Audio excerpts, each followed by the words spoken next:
Welcome into the Paul Farrington Show. Paul, joined by Jack Weinberger, Robert Ziggy, not at the University of Virginia. Ziggy, where are you right now? Well, you know, Jaire Alexander's out of division. Frank Ragnow's out of division. It's summer. I'm enjoying a little vacation in Tahiti right now, celebrating an early Vikings 2025-2026 division win. All right. Very nice. That'll be good. Get a little tan going for Ziggy there. Got a mojito in it. Yeah, pina coladas, mojitos, daiquiris. I mean, I think Ziggy, that's primed. That's Mexico, right? Yeah. Tahiti, Mexico. Nice. And we're also joined by producer Zack Bloomquist, the best executive producer in the game. His camera's back. He's looking good. Got the beard trimmed. Actually, Zack just got a haircut, too. I don't know why he's wearing a hat. He looks great. He's got a great haircut right now. Yeah, he's wearing the Cancun hat. He's visiting me in Mexico. Yeah. Oh, there we go. Take a look at that. I mean, that's a great hair look. Zack, come on, man. That's max aura. Come on, man. Yeah. Jack had a whole dilemma this weekend. Said we didn't tell him he had aura. Can you believe this guy doesn't want to be on I admit I don't have aura. Oh, wait, I thought you were upset about that. Oh, Zack was upset about that. Zack was upset. Yeah, Zack was upset. Said we told him he had no aura and no Riz. I think Zack... Because you were lying to him. Zack has aura. Zack has more aura than Riz. I was told I have no aura and or Riz. I think you got a little bit this of aura. weekend. You have a little bit of aura. You have no Riz. But the most aura... people listening to this have no idea what aura and Riz mean. I mean, we barely know what aura and Riz mean. Yeah, it's so brain rot. So, we'll move off. I hate brain rot. I hate people saying brain rot, and see people say, like, I love rotting on the couch. I'm like, rotting's just, it's never good to rot. I don't like that. You're not a fan of Charliro, Charla, and Tung Sahur? What the hell? I don't even know what that means. You don't know Tung? Bombadillo, Crocodilo? Crocodilo, yeah. Have you heard of this? Oh, it's like you're not on vacation anymore. Yeah, it's, I'm back to reality. I've realized the Vikings' actual odds of winning the division this year, and I decided to have my celebration early. Teleported back, dude. I truly have no idea what you guys are talking about right now. Oh, you don't know tung. Is that a thing? Yes. Well, Paul thinks we're making stuff up. I have no idea. No, I'm serious. Cappuccino Assassinino. Yeah, these are all like real things. From what? From where? Nobody knows. That's the point. So, I mean, where are you seeing it? Is it on TikTok or Twitter? It's everywhere. TikTok is ruining people. Did you hear this conversation? Do you hear Ziggy saying right now? Yes. One of the most intellectual guys we know. Yeah. Chimpanzini, Bananini. Yeah. Trippy, Troppy, Trippa. So Zack and Ziggy have similar feeds. Is what I'm learning right here. Well, two smartest guys in the room. Checks out. Or two dumbest. It depends how you look at it right here. All right. What do we got today, Paul? All right, yeah. So we're going to have a fun show. We'll hit a little bit more on the Jaire Alexander release.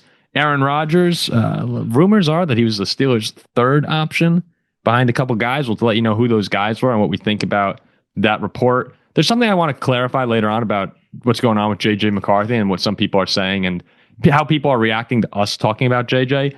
And then at the end, we're going to have an animal draft, but it's going to be a one. So we'll each draft 3 animals, and then Zack will pick who would win if we threw them all in a ring, which, you know, maybe is in some ways immoral, but yeah, it's a fantasy show here. So fantasy show actually will be coming up later on in the summer. We'll do a big time fantasy. If you're enjoying this episode of this channel, please remember to like, comment, and to subscribe. We're almost at 20,000 subscribers. Amazingly, given the first few minutes, somehow, some way, 20,000 people have actively clicked on subscribe to the show.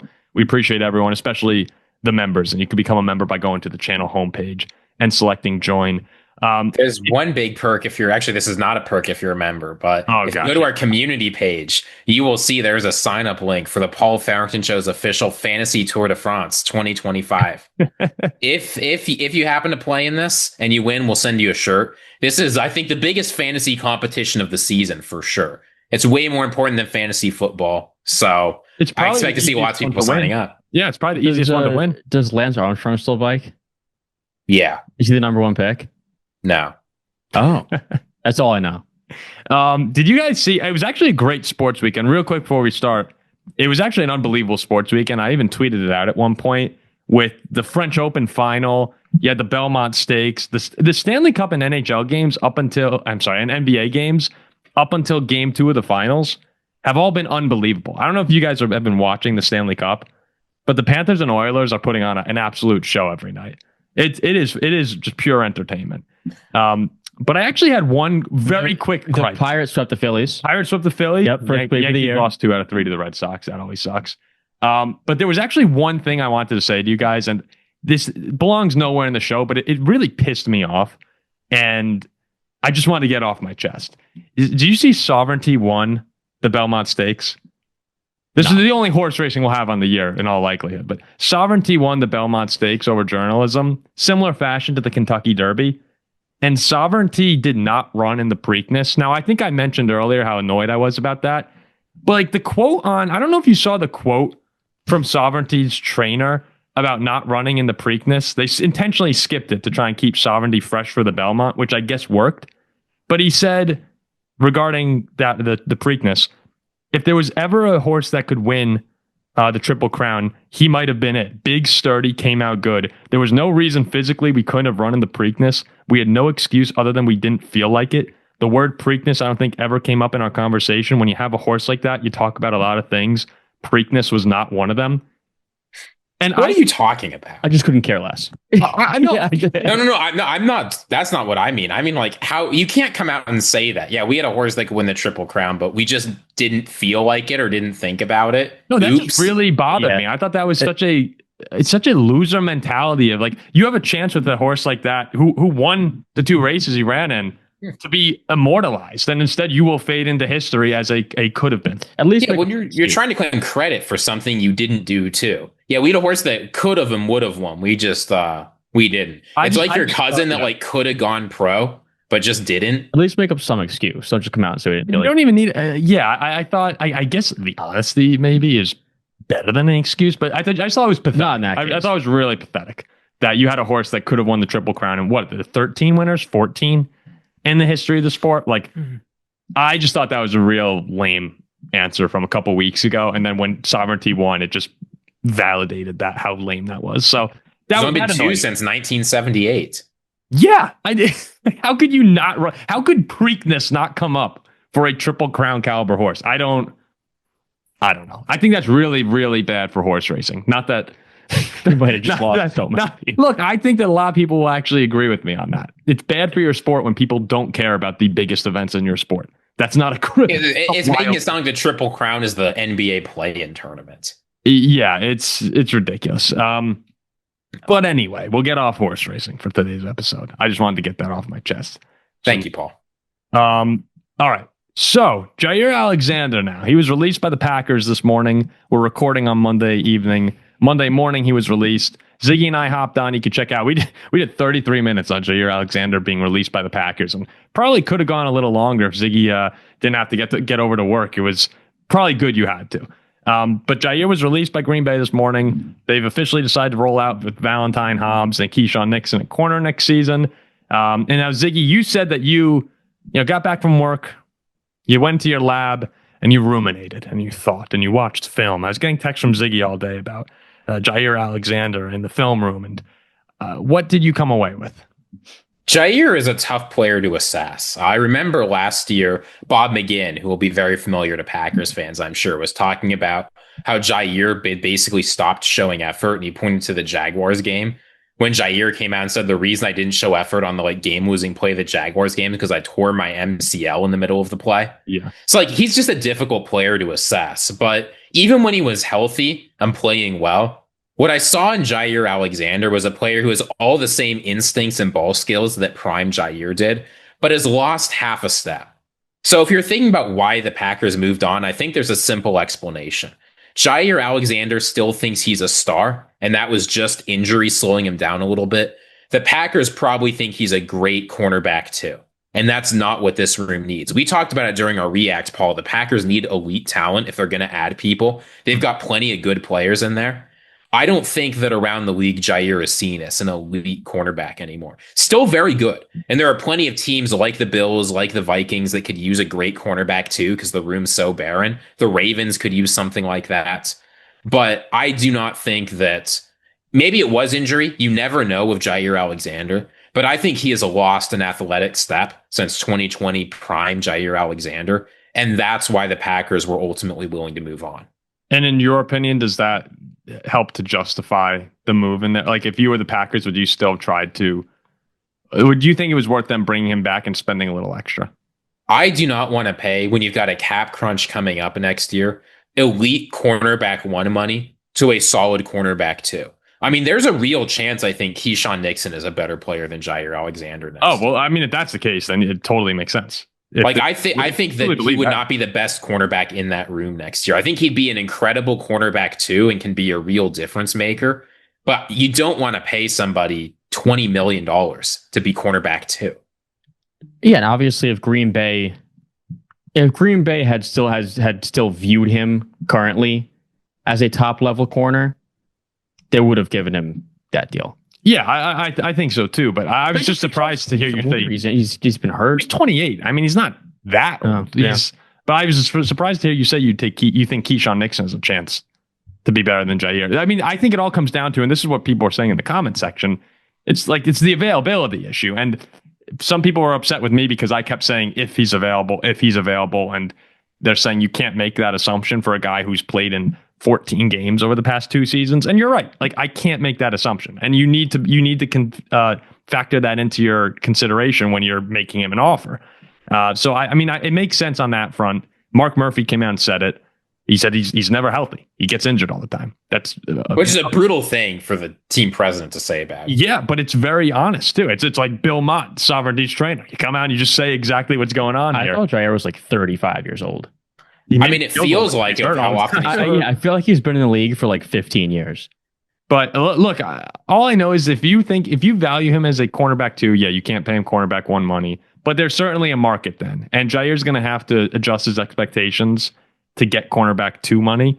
And like you said, Ziggy, a lot of teams could use that. Do you think for 1 year, would you rather have Jaire or Jalen Ramsey? One season. I'd love Jaire if on the Steelers. It's kind of need him. I would want to see the medicals on both of them. I think whoever's healthier is going to have the better season. I will say I trust Jaire's character more than Jalen Ramsey, but I think they're actually going to be pretty. Like Jalen Ramsey, people are talking about the possibility of him moving to safety because the athletic limitations. I don't think that's the case for Jaire, but I think they're very similar players. They will be incredible in his zone. They'll have great instincts, great ball skills, but they're not quite they can't combine that with being lockdown corners like they once were. And I remember I was watching Andy Herman talk about Jaire Alexander today, and he said there's a possibility Jaire tests the open market, realizes it's not there, and comes back to the Packers. I have a hard time seeing that. I think if I'm a Packers fan, that's what I'm hoping for. I'm hoping we still get Jaire and on a cheap deal. It's been handled maturely by both sides, but I think at this point, both sides have to want a fresh start. I mean, I think for 1 year, assuming both are healthy, I think I take Jaire over Jalen Ramsey. Yeah. For a year. Yeah. For 1 season. I mean, he's a part of me does also view, and again, I'm not downplaying availability. Like, you need to be on the field, especially if you're going to get paid like the number 1 player of your position. But when he is on the field, and this gets clouded, like when he's been there, he is really, really good. Well, yeah, but I mean, Ziggy just said he thinks he lost a step. Ziggy's pulling back. Yeah. Well, but I agree he's very, very good. He's great at what he's good at. Like, if that's the... Well, I mean, there are plenty of NFL players that don't have any outstanding talents or are just like okay at a few things. Jaire Alexander has some of the best ball skills and some of the best zone instincts in the entire NFL. Okay, got it. Great at what he's good at was just a funny line. If you think that he's lost a step as well, plus the injuries, this is 100% warranted. Mm-hmm. Mm-hmm. So I don't know if I just think it's the injuries, really. Last thing before we move on here to Aaron Rodgers, when you step back and you look at the Packers now as contenders, we talked about this a little bit on the show. Does it change your view of them in any way? Is Jaire important enough? I know he hasn't been on the field before people start typing. I know he hasn't been there. But a lot of what we were talking about was if he's on the field and he's able to play up to his typical level, that really boosts the Packers defense. Some people seem to disagree with me on that. Does this absence from the roster next year change your view of Green Bay at all as far as their defensive abilities and maybe playoff aspirations? I don't think it caps a ceiling.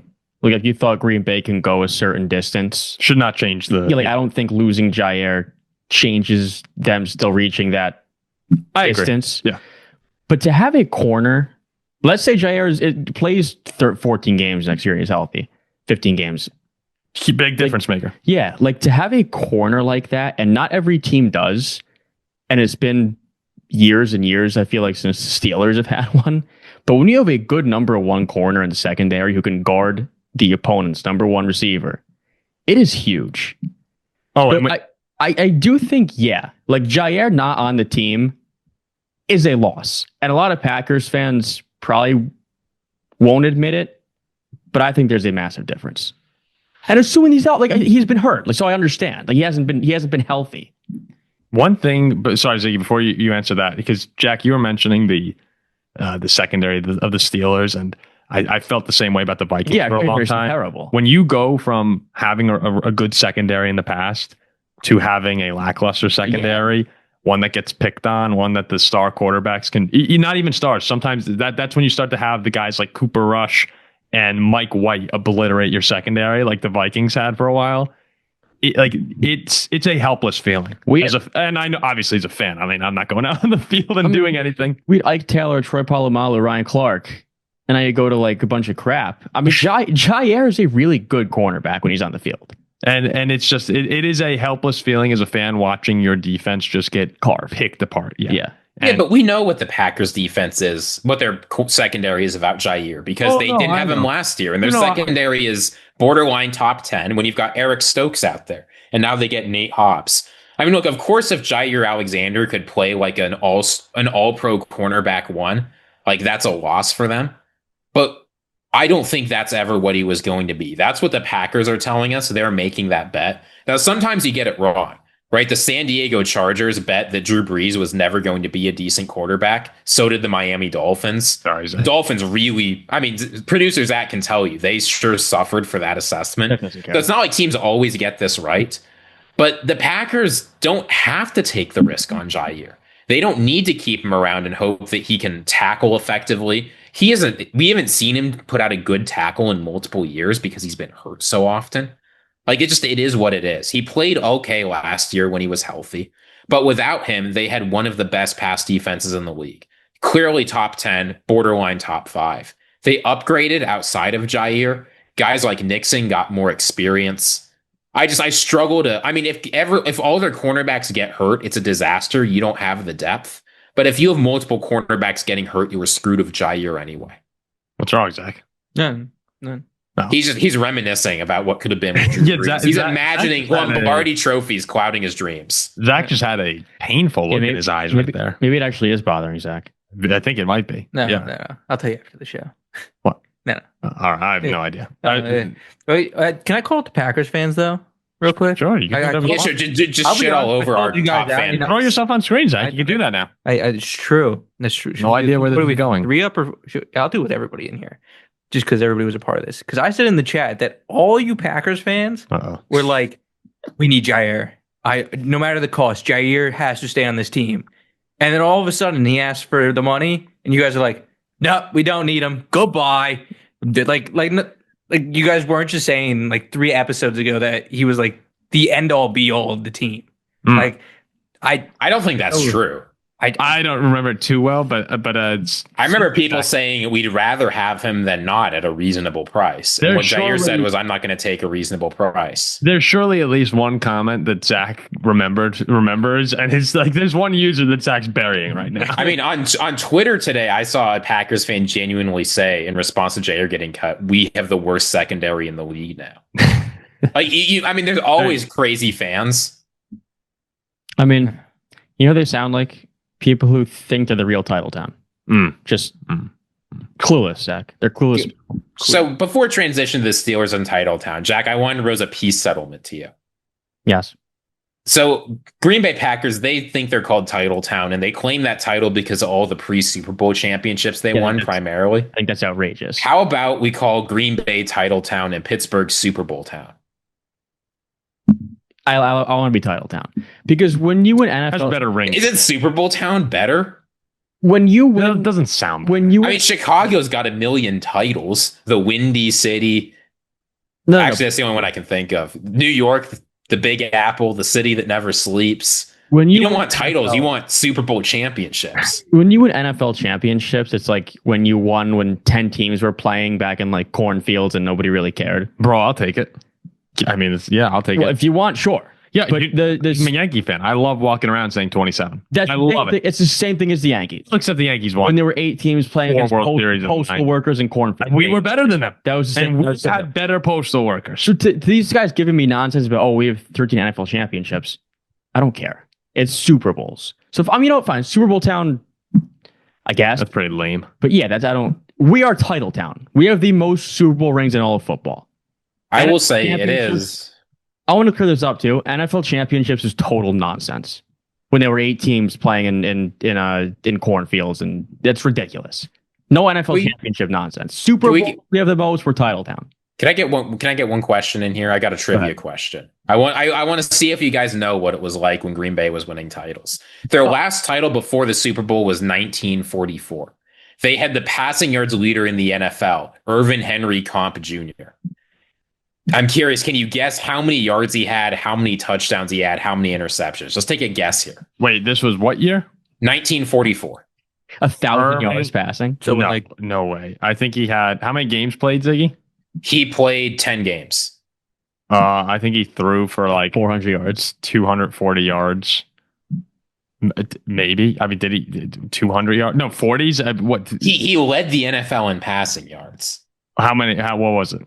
He had 1,100 passing yards, 12 touchdowns, 21 interceptions. I wasn't sure how much they threw back then. He had 177 passing attempts. He led the NFL. And what was his rushing? He rushed for a couple hundred yards. He lost, man, Irving. This is like the Yankees with the World Series. It's the same thing. It's funny that we have Jack here as a Steeler fan when 1974, 75, 78, 79. They're called 4 Super Bowls. But they're Super Bowls. Sure. They're not. I mean, but we make fun of Jets fans for saying they won when they played on cornfields. I mean, he balled out in the 1944 championship. 3 for 10, 73 yards, 1 touchdown, 3 interceptions. But this is the thing. When you won a lot, you're still on Irving. When you win a lot of Super Bowls back in like the 70s, Super Bowl rings, we are title down. That's how it works. Sure, the Yankees have the most World Series rings. Why is it not cool? Why can't the Yankees claim it, but the Steelers can? It's still called the World Series. But it's not. It's not. Why? It's not the 70s. Are you saying that World Series championships the past few years don't count because the format changed? How many teams were in the NFL? 1974. Teams in the league limit. They were like Yankees were playing against 6 teams, and that's just ridiculous. 6 teams. They're playing against 6 teams who worked in post offices. The 1974 Steelers. The Yankees are beating postal workers, mailmen, doctors.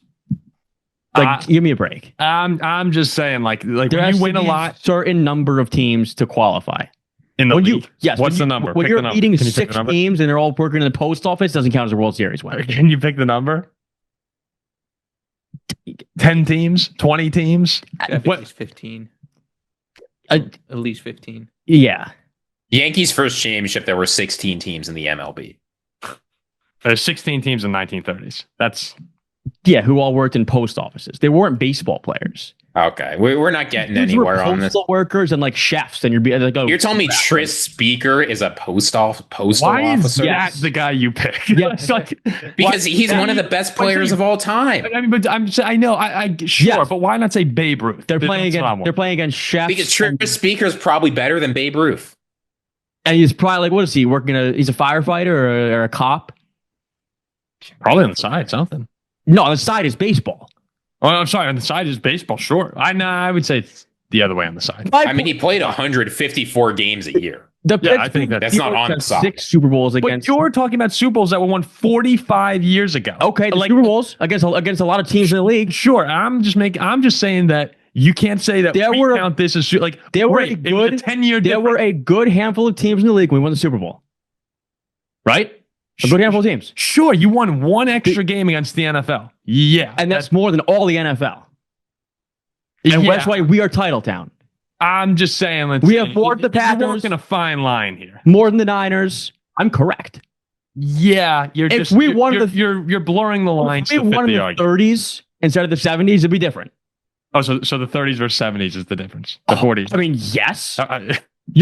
Dude, winning in the 30s with Babe Ruth, it's stop. Yeah, Babe Ruth sucked. Babe Ruth is a bad baseball. Like, stop. Like, he's playing against garbage men, dude. Like, Jack the other day was saying to us, he was like, man, he's like, people seem to really dislike me in the comment section. Imagine current Paul Skeens versus Babe Ruth. Well, yeah, I think athletes are way better now. People dislike because I'm correct, and they don't want to admit it. Well, I agree with you that current Paul Skeens Ruth was working against like dining hall attendees, but it was the top. It was the top of level athletes at the time. All right, let's wrap this. We're not getting anywhere on this. All right, let's move on to, I'm correct. Let's move on to Aaron Rodgers. I just think it's unfair to compare athletes from decades because let it go. There's different. Dude, you're playing against garbage men. But we can't just say that. Like, they don't count. If Babe Ruth had today's nutrition regimen and he had today's training, he'd probably be great. Well, shit out of luck, he doesn't.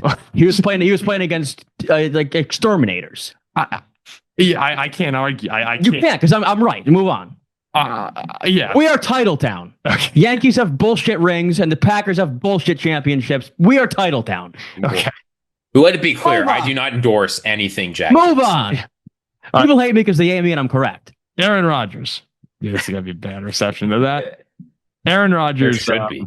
We talked about I hope there is the options for the Steelers throughout the offseason and what they want to do at the quarterback position. Aaron Rodgers kind of dragging out that situation, but he signs with them last week. Jack and I did a show on that.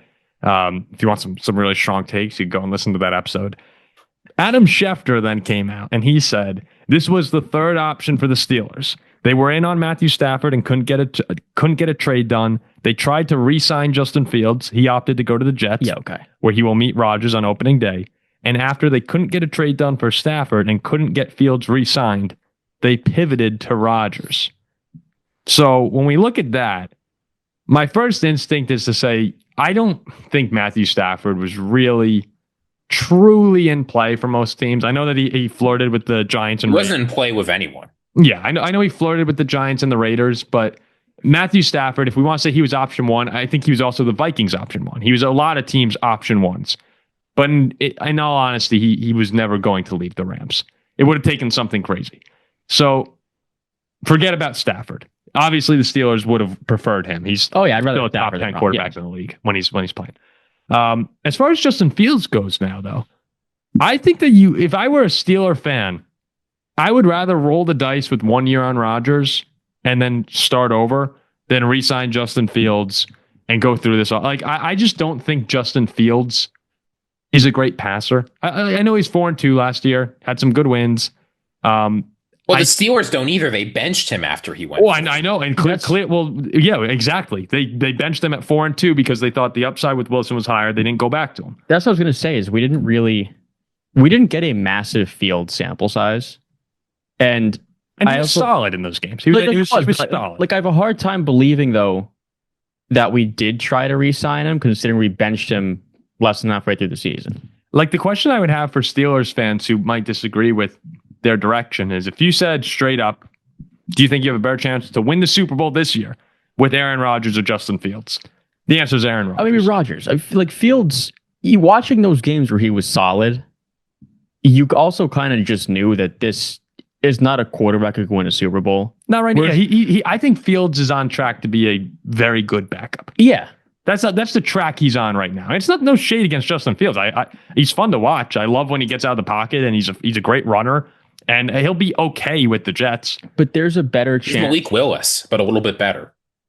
There's a better chance that Rodgers somehow can turn back the clock for 1 year than Fields wins the Super Bowl. Yeah, and then I think the other question is, do you think the Steelers have a better chance 5 years down the road with Justin Fields at quarterback, or if they go in a different direction, I guess, following Rodgers here? And I think the answer is also go in a different direction. Start drafting rookie quarterbacks. I think that puts you on a faster track than signing Justin Fields.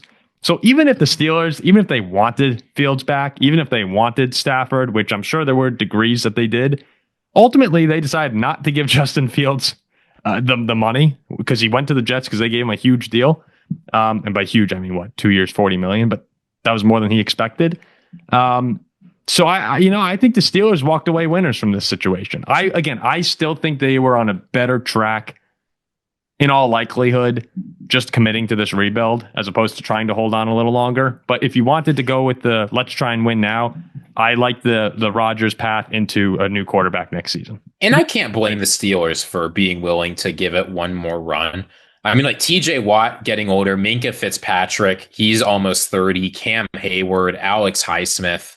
Like most of the players on this team are either in their late 20s or early 30s. Even like DK Metcalf is 28 years old. At a certain point, like these guys are going to fall off a cliff sooner rather than later. You can move on a year early and get more draft capital, but like we've seen this all around the NFL. Once your team is bad, it can be bad for a very long time. So I see no reason, if you're the Steelers and want to try and get one more year out of these guys, maybe get a playoff win or two, you don't want it to end on a terrible note. I'd rather do that than like do what the Jets did and just hand Justin Fields a pile of money and still not have an answer at quarterback. We were talking with our good buddy Andrew, who used to be on the show, big Jets fan, and Jack's theory is, going into New York game 1, Rodgers is going to light up the Jets. And Andrew then countered and said, yeah, but you know who our quarterback is? It's Justin Fields, who the Steelers spurned. But that's not true.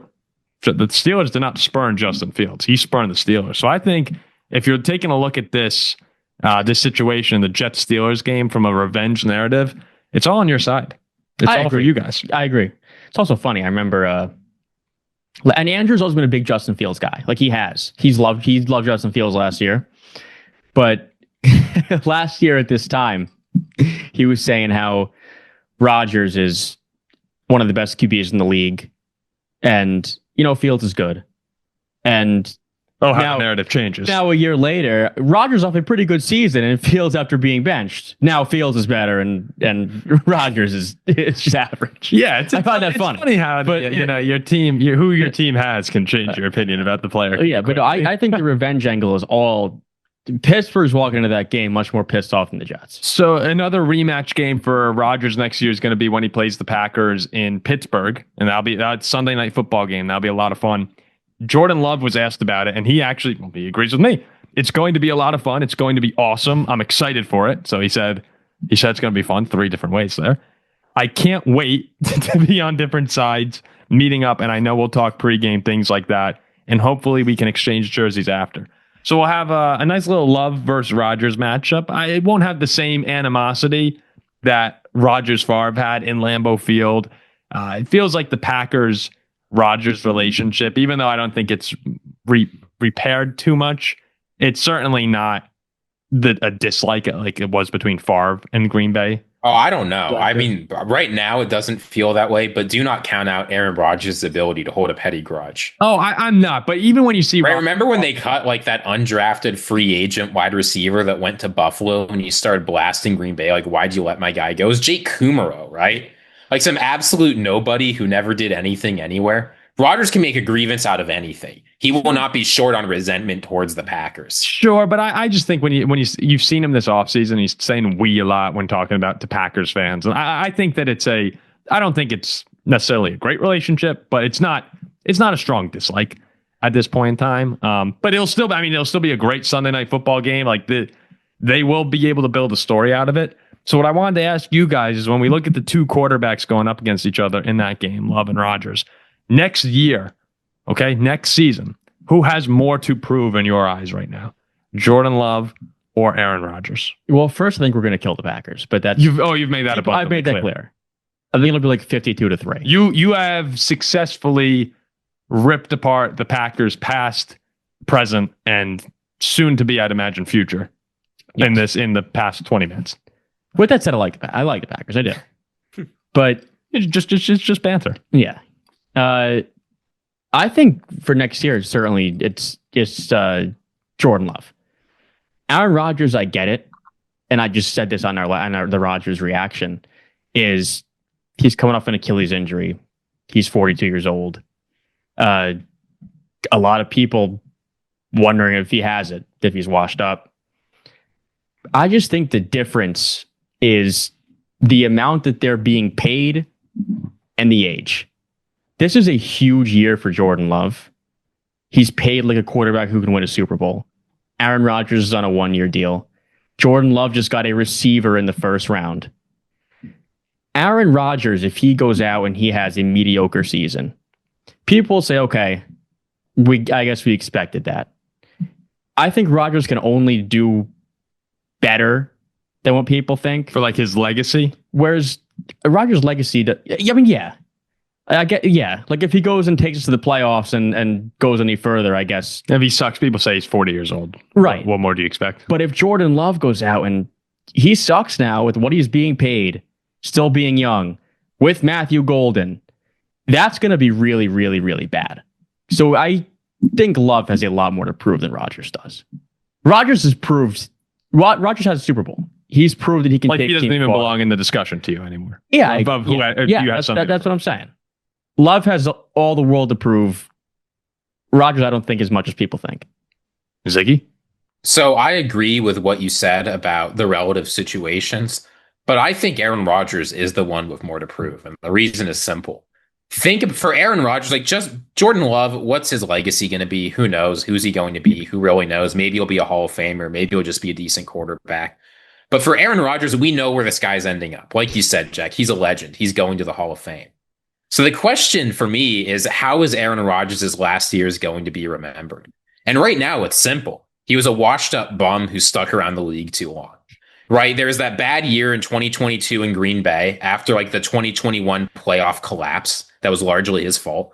He played one game in New York where you see images of him with a big old flag, and then he ruptures his Achilles. So and then 2024, it's one of the most and then 2024 is one of the most disappointing seasons, maybe the most disappointing season of his entire career, or at least since like 2018, right?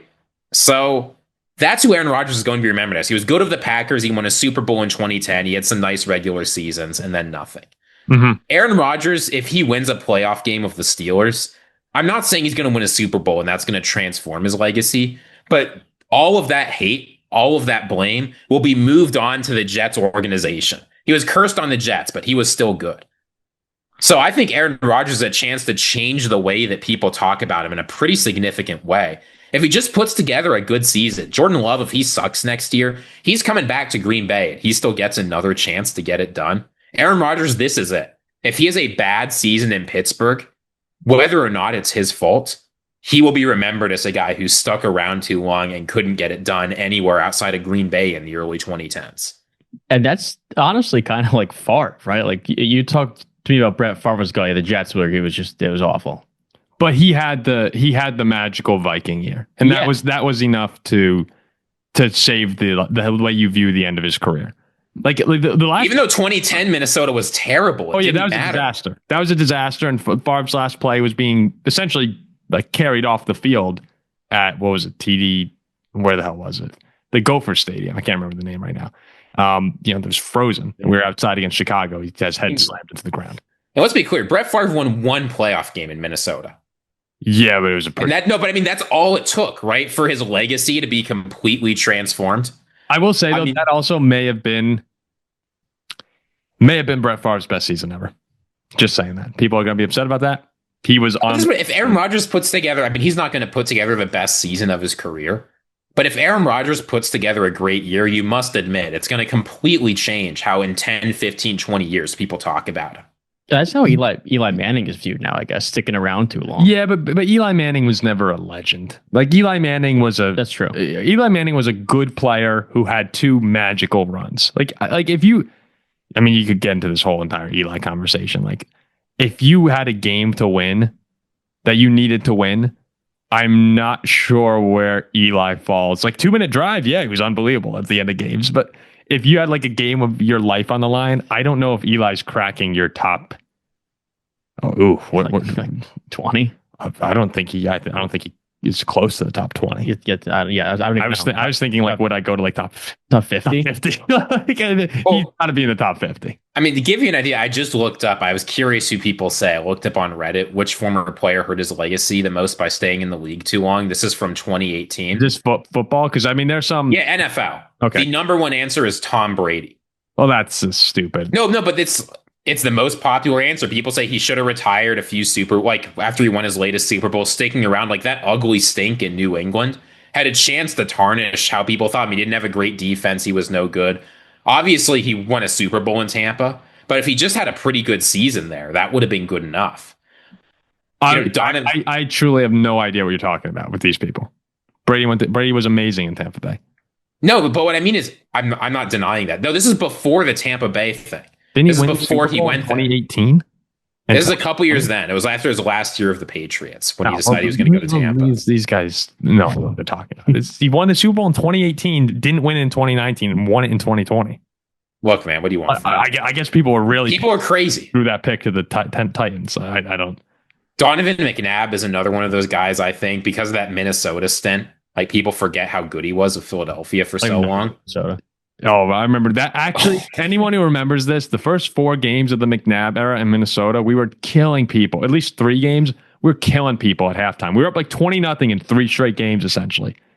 Oh, I'll never forget that. The Chargers, the Lions, and someone else. We were up and we were killing them, and teams kept coming back. We were 0-3. Really bad. But yeah, no, I was thinking more along the lines like Karl Malone on the Lakers and Hakeem Olajuwon on the Raptors. Like, Jordan going to the Wizards. Like, these are Celtic Shaq. Yeah, that's the meme you sent. Like, yeah. I think there are some better NBA comps that you can make here with legends doing this. But I mean, again, I think Rodgers has to be painted a little differently because of the injury. The injury. Who knows? You probably still would have had a bad season with the Jets because the O-line wasn't very good. But I think if he comes back and is bad next year, people are going to say, "Who cares about the injury? He was no good." Yeah, he's the reason the Jets were 5-12 last year. Yeah, then it'll take a couple of years and people will be like, "Yeah, he was the 4-time MVP and Super Bowl champion." Do think though, then there's a super valid excuse. He was 42 when he of an Achilles injury. Oh yeah, no, that's what I'm saying. The injury, I think the injury masks can be used to mask a lot of the late season blunders that he had. Yeah, he got older, then he tore his Achilles, and all right, yeah, I think the Achilles will be remembered more than him being bad. Like that was one of the most iconic moments in recent football history. Was Rodgers running out with the flag, as you said, and then tearing his Achilles 4 plays later. Like that unless they go on a huge playoff run, that is the legacy of late career Rodgers, is the injury. Not that he sucked the year or 2 after. And he wasn't even that bad. We got Rodgers back, though. We're taking home the limbo. So we'll see what happens. I agree with you, though, Jack. I think Love's got more to prove. With that contract, with those expectations, with the season they had last year, with him going up against his former quarterback, I think that he has to prove that he's the franchise quarterback in some people's eyes. And that's it's pretty crazy when you're operating on the $55 million a year deal that you are going to have to prove that to some of your fan base.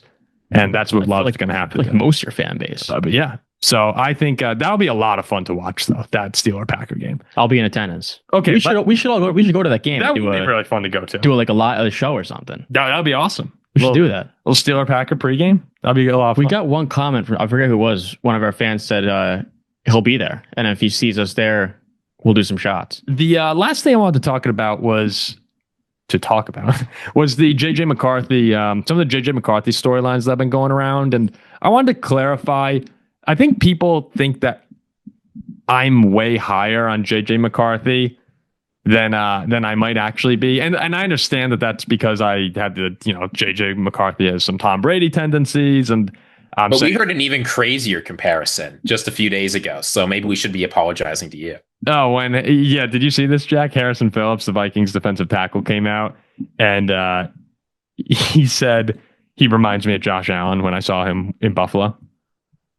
No, I didn't. About JJ McCarthy. I started laughing out loud. People say crazy. Even NFL players say crazy stuff. But again, I don't think people are talking about the play, like on the field comparison, which is maybe that's my fault and Harrison Phillips' fault because that's what you really should be comparing players. But he said coming into his own, understanding the power that he has to lead the organization, he's doing a fantastic job of that. So all the off the field stuff, JJ McCarthy checks all the boxes. And I'm standing by that. I'm very happy with the leader that JJ McCarthy is because there are quarterbacks, there are players that don't represent your organization well. And they don't foster a good community for your team. I'm seeing a different quote than you, Paul, from Harrison Phillips. What are you seeing? I'm seeing, here's what Harrison Phillips said. He reminds me of Josh Allen. Obviously, there's the leadership component, but really it's the arm. I think he's got a stronger arm than Josh Allen. It might be the strongest arm in the league. He can also squat 850. He's basically Jalen Hurts and Josh Allen in a slightly smaller body. That's the quote I'm seeing. I don't know where you're getting this from. Yeah, clearly he's talking about the arm strength, the physicality. Yeah. Squats 850. And then later he said he's Josh Allen without the interceptions. Yeah, so he's hey, I'll take it. If he wants to say that, I'm not going to be one to complain. The greatest ever. I'm not going to be one to complain. But what I think needs to be readjusted is I think the expectation for JJ McCarthy, and this is bothering me too about what some Vikings fans are doing. Who was it? I want to make sure I get the. Did he throw a pass in his Michigan career? Like serious. The Purple for the Win podcast was reacting today, and generally speaking, I like Purple FTW. Get Up, I guess, had Peter Schrager said JJ McCarthy's under more pressure than Caleb Williams this season. Now, Purple FTW, I agree with this. He said the difference is the Bears need Caleb Williams to play lights out and to be near perfect to be successful. JJ McCarthy just needs to be a game manager, and the Vikings will do damage in the NFC. And I don't necessarily think that that's wrong, but I do think that that's a poor approach for the fan base to take. And I think I started falling into that as well, where I've been like, yeah, if JJ's just solid, we can go on a run here. Because, like, let's be very clear, if JJ McCarthy is not really good, the Vikings are not a Super Bowl contender. Like, if he's just fine, we can talk. Probably don't even win a playoff game. Yeah, we can talk about how great of a team they have and all that. But Sam Darnold was really good last year. That's why they were a Super Bowl contender up until they flamed out the last 2 weeks. If JJ McCarthy is worse than Sam Darnold was last year, which is probably the realistic expectation, then the Vikings are not going anywhere. It's a good stepping stone, sure, if he's solid. But when we're talking about the Vikings as a contender, and I'm just being completely truthful here, they can't be viewed as a real contender if you don't think JJ McCarthy will be really good. I get to have more expectations and more pressure than Caleb Williams is a bit nuts as well. And that is also a bad take from Schrager there, because Caleb Williams, I didn't watch the clip, so I'm sorry. I know that you really should watch the clip before talking about it, but I'm imagining what Schrager's coming from, and I really should watch the clip. Is that someone arguing saying that JJ has more pressure? Your stance should be that the Vikings are more aligned to win right now. So the pressure's on you and the Vikings basically announced they have a 3-year window. That's sort of that's basically what they're saying by going with McCarthy right now. Sorry, are you good over there, Zach? Yeah. Okay. He's actually messing with my camera. It's okay. Oh, okay. I mean, that's what he said. What he said was JJ McCarthy, all the pressure's on him to come in now and do basically what Sam Darnold did last year. Yeah. And Caleb Williams, it's just like if he plays good football, that's good enough. And I disagree. Like, Caleb Williams is absolutely under more pressure because number one pick, second year. Number pick, second year with a new coach that has high expectations. Your whole fan base thinks you're the savior of the franchise. People are pretending he had a bad year last year, which is weird. You cannot compare. The pressure is way more on Caleb. JJ has much more of a leash, especially to start the year. But the whole thing that I'm trying to get at with this is when Vikings fans are talking about JJ McCarthy, we do need to be realistic and say, all right, it's not like we can't just say, oh, hopefully he's a game manager. If you're talking Super Bowl for the Vikings next year, then you can't say as long as he's a game manager. If you want to be, and I think it's delusional, really, for the Vikings to be Super Bowl contenders in people's eyes right now. But if you're going to do that, those two things can't go hand in hand. He has to be really good. Your expectations for McCarthy are really high. Well, Pickett was a game manager. I won a Super Bowl. But that might be Schrager saying he's under pressure because Schrager might think they're a Super Bowl team. But I'll say this much. I don't think JJ McCarthy and Caleb Williams are in that different of a situation than you think. Here is the difference between them, though. JJ McCarthy, the Vikings are putting a lot of confidence in him very publicly. Particularly, they're letting Sam Darnold, who just won them 13 games, walk because they're saying, JJ McCarthy, we think you're that guy. Caleb Williams, there's no other option in Chicago. There's nothing to compare him to. If he has a decent season, they win 8 or 9 games, he looks okay. People say, well, it's Caleb Williams. He's the guy. He's doing better. Oh, yeah. If the Vikings win 8 or 9 games and JJ McCarthy looks mediocre, every headline, and Sam Darnold's a good year in Seattle, every headline is going to be, where would this team be with Sam Darnold? Would they be winning a Super Bowl? Like, the Vikings have made a very public choice of JJ McCarthy over a very good player. So in that sense, I think, I'm not saying that the Schrager take's totally right, but I'm not all that interested in that. No. I think that there is a kind of pressure JJ McCarthy has to be great right now because the Vikings had an alternative that could have been better than him. That's fair. But they just passed. Yes. That's very fair. I don't think it's realistic to expect McCarthy to go win 14 games.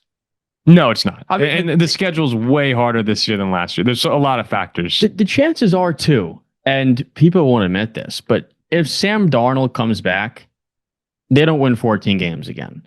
Probably not. It's unrealistic to say JJ McCarthy, who's now coming off an injury, playing his first snaps, go and win 14 games. And you're seeing people say that, though. You're seeing people be like, I've seen headlines that are like, will the Vikings win 14 games again? It's and I guess that's the Schrager's point, right? But yeah, it's when it comes down to this year in particular, I see Ziggy's argument of, look, the Vikings are publicly standing behind him. So of course there's pressure there.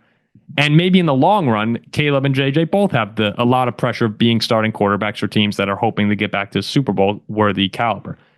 But for this year in particular, it is Caleb Williams. Like that is. Yeah, I agree. We don't disagree on that point. I'm just saying I don't think they're as different or as far apart as people think. I agree. I just think it's all about the timeline you're talking about. If Caleb Williams is horrible at Thanksgiving, you're panicking more as a Bears fan than if JJ McCarthy's horrible by Thanksgiving. There's different, you might. No, but if JJ McCarthy's bad, as a Vikings fan, I feel worse than if Caleb Williams is bad. The other side of the ball. Depends.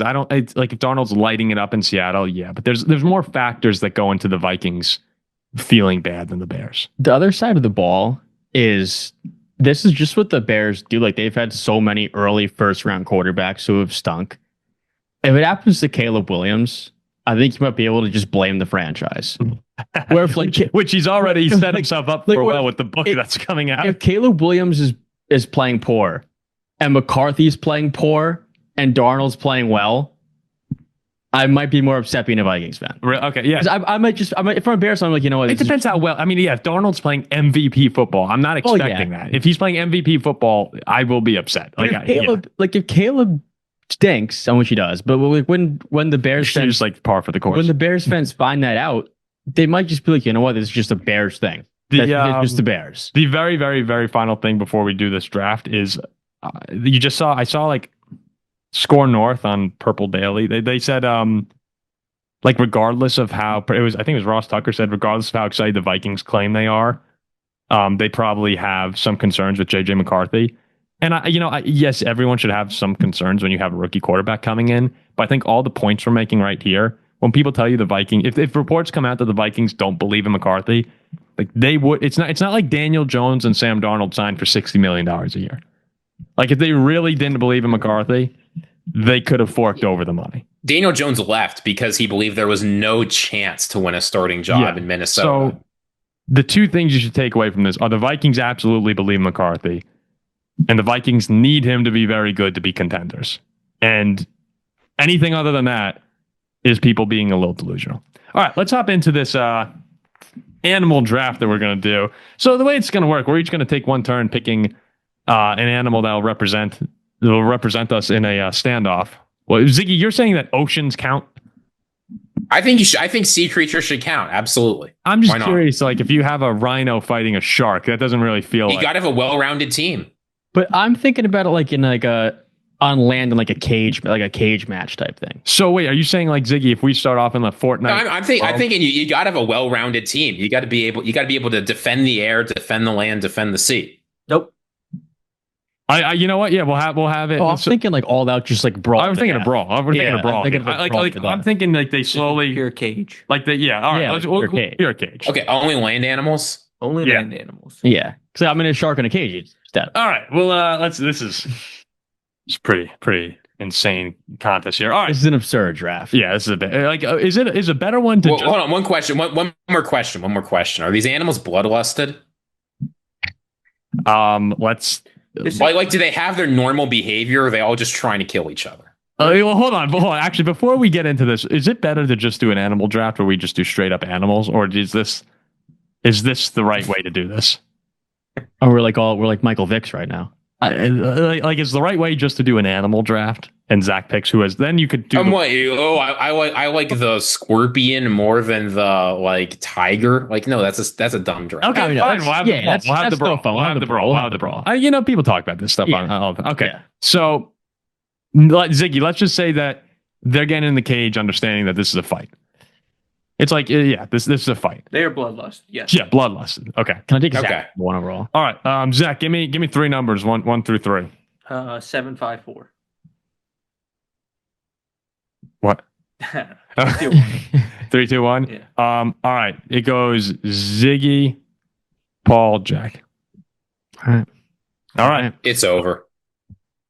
Yeah, I don't like giving Ziggy the first pick in this one. All right. So in our animal face-off, remember, we each get represented. We each get one of these animals that we pick, and then we're in a cage match. It's horrible. So we get 3 animals each, right? Yeah. Who's your first? It's the elephant. Yeah. I almost the one has to be the elephant. The elephant. Here's the elephant's Can we ban beatable. the elephant? Can we ban? No, the elephant's beatable. You can't. You can't. He's too big. It's not too big. The elephant is beatable. Yeah, I actually don't. I had a complete elephant beating strategy, but if you're going to give me the elephant, sure, I'll take the elephant. I don't think the elephant's beatable with 9 contestants. No one's beating an elephant. No, my team will beat it. I vote to remove the elephant from the draft. And you can't vote to remove the elephant after I pick the elephant. But I voted for this before. We can't do it. Zack. Well, Zach's also a limited pick. Zach might pick. Zack, are you going to ban the elephant? Okay, do you want to hear my reason why I'm not banning the elephant? Oh, boy.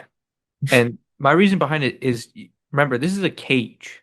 Like, think how big an elephant is. Yeah, like, the elephant doesn't have mobility. Oh, come on. Right, Come on. like, What kind of cage are we talking about here? I mean, look, it's a big enough cage, but still, like, mobility-wise, like, the elephant isn't very agile. But this is like doing a candy draft and saying, like, no starburst. Like, an elephant's an animal. All right, fine. I mean, I can't see a world where Ziggy loses with an elephant. Me either, but we got to... It's Zack voting. You never know. Okay, 1-1, I take the elephant. Okay, I'm going to take, then, with my first selection, I will go with the...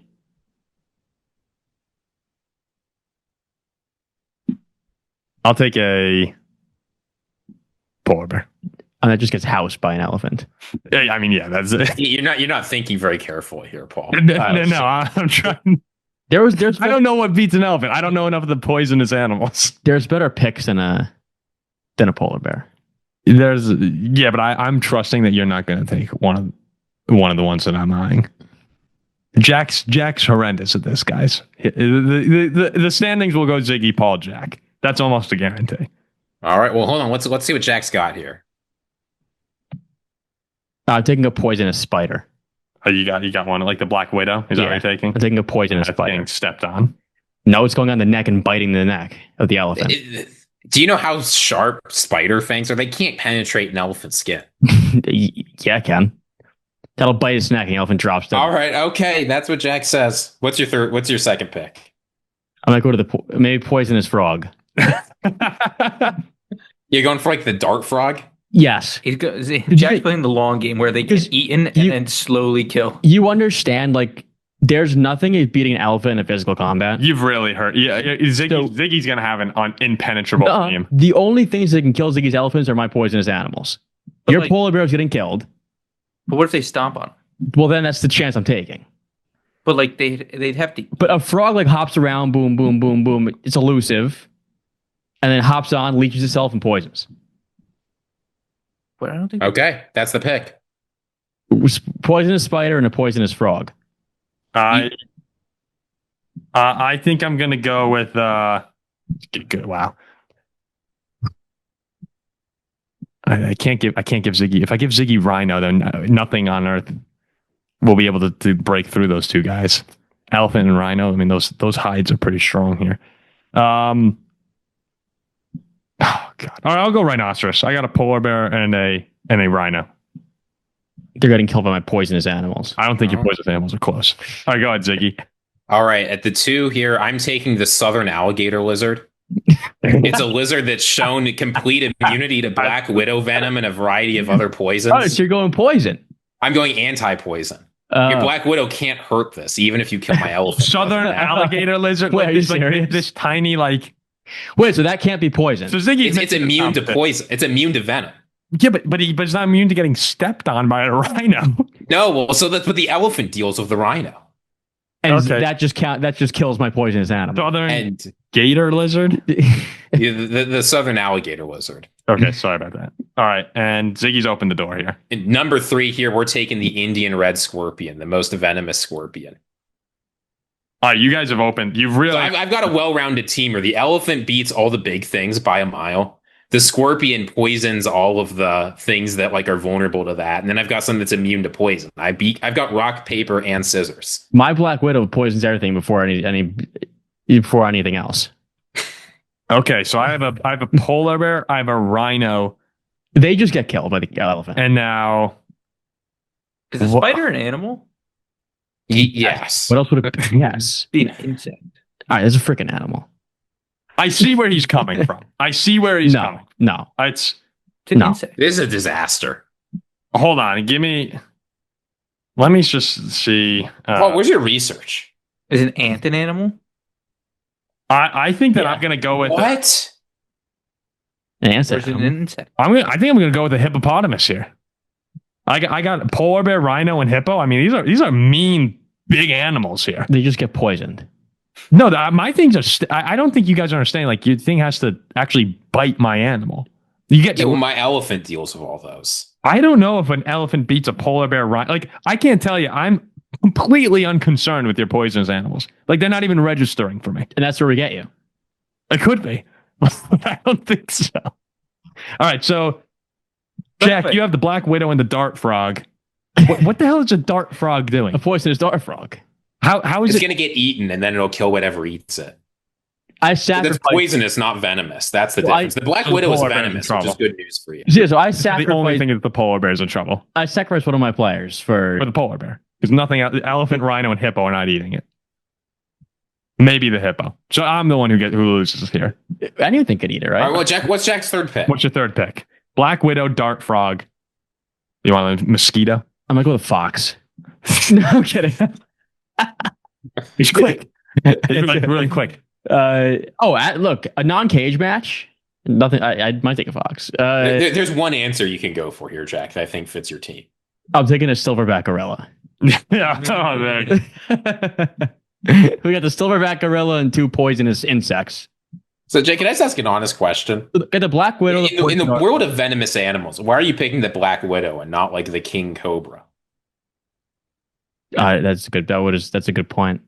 All right, producer Zach, make the decision. Who wins? So here's what we got, Zach. We have Ziggy's team is the elephant, the southern alligator lizard, and the Indian red scorpion. I have a polar bear, rhino, and hippo like a normal person. And Jack has a Black Widow, dart frog, and silverback gorilla. Zach loves apes. I think Zach might be...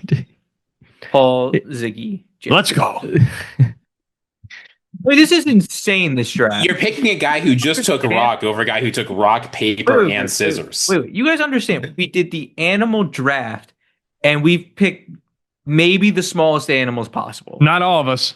I picked the elephant. Hey. It solos any other size-based animal. It's not the size of the dog in the fight. I am not sure, Ziggy, if an elephant beats a polar bear, rhino, and hippo in a 3-on-1. I don't think it does. It might. No, all right. That's how OP the elephant. Well, the polar bear's poisoned. Yeah, I mean, Jack, all our venomous animals are taking out yours, Paul, and that's just the elephant. I think you guys are... I don't think you're understanding how quickly my things will stop on yours. Not the elephant. You underestimate. How long would it take those to kill an elephant? Years?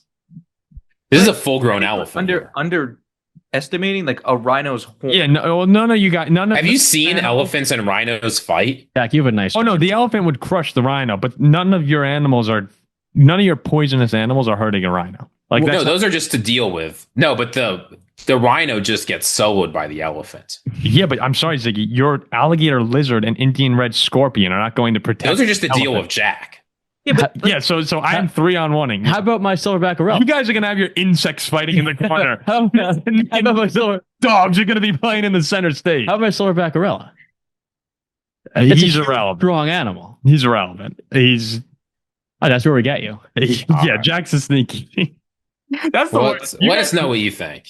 Yeah, let us know in the comments. We want you in the jungle on our home turf. Like, if you guys could have picked a giraffe. Well, giraffe is awesome. You have tigers, grizzly bears. That's what you. That's what. My! All these cool options for a cool fight, and you guys chose poisonous insect. Take us on the Amazon jungle, we kill you.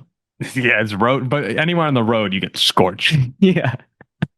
You need trees and cover. Your cage match is not the place for a spider to be. Imagine lining up our animals. Like imagine what it looks like with Ziggy and Jack's team. It's just a giant elephant and a gorilla, and then just 4 things that are literally up to like the elephant's like nail. All right, we'll wrap it up there. If that didn't convince you, please remember to like and comment on the video, subscribe to the channel, and we'll see you on Thursday.